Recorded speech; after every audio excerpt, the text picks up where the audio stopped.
andyan na si Miyoshi. Ang fresh na hello, kahit may Ted. truly.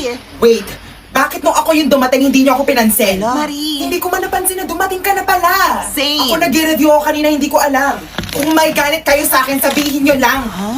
Hindi yung bigla niyo lang ako hindi papansinin. Kapon pa kayo. Oh my gosh, Megan, hindi kami galit sa'yo. Huwag kang mag-assure. True. Nag-overthink ka lang. Megan, are you okay? No! Paano kung magiging okay kung ginagaslight niyo ako? That's not Megan! Ochitsuko, Hitsuyo, Garu! Wow. Mainit ang ulo mo dahil sa init ng panahon.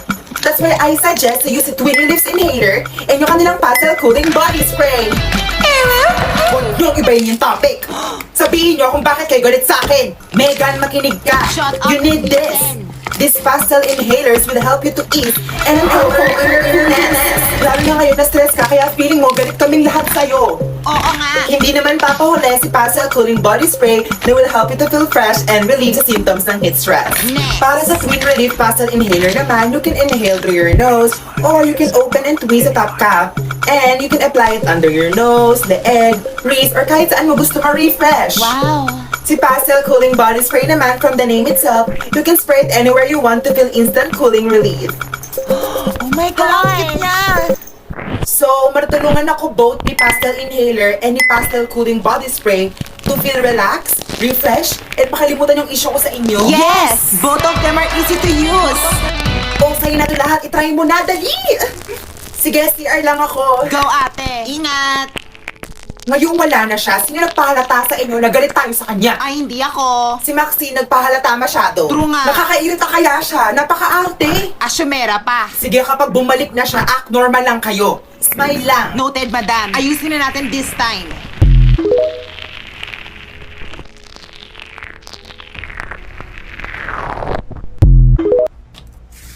Kontrolin si mama?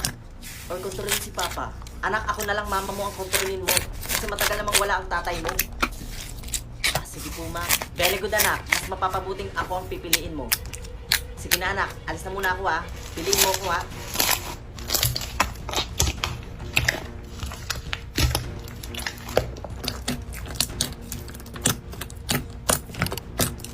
Sana hindi malaman ni mama kung sino yung pinili ko. Bakit kaya ayaw sabihin ni mama kung bakit lumayas si papa?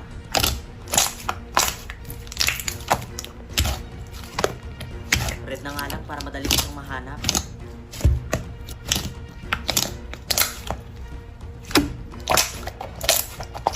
Burger na nga lang. Nagugutom na siya. At saka para mabilis niyang makain. O pre, sino yung pinili mong kontrolin?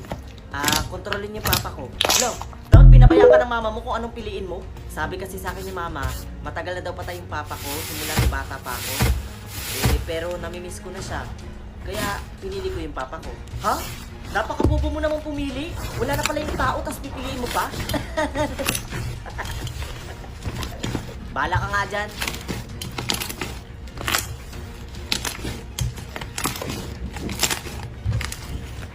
Hindi umalis ng bahay. Kung nasa loob siya, di dapat nakita ko na agad.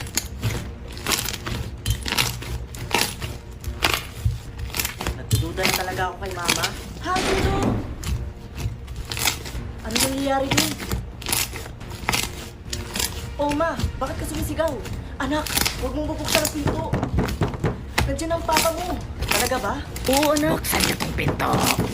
Bakit ka natatakot kay papa ma? Asawa mo naman siya. Yung tatay mo yung pinili mo, no? Buksan niyo to. Nakita ko kasi yung itsura niya. Naagdas na.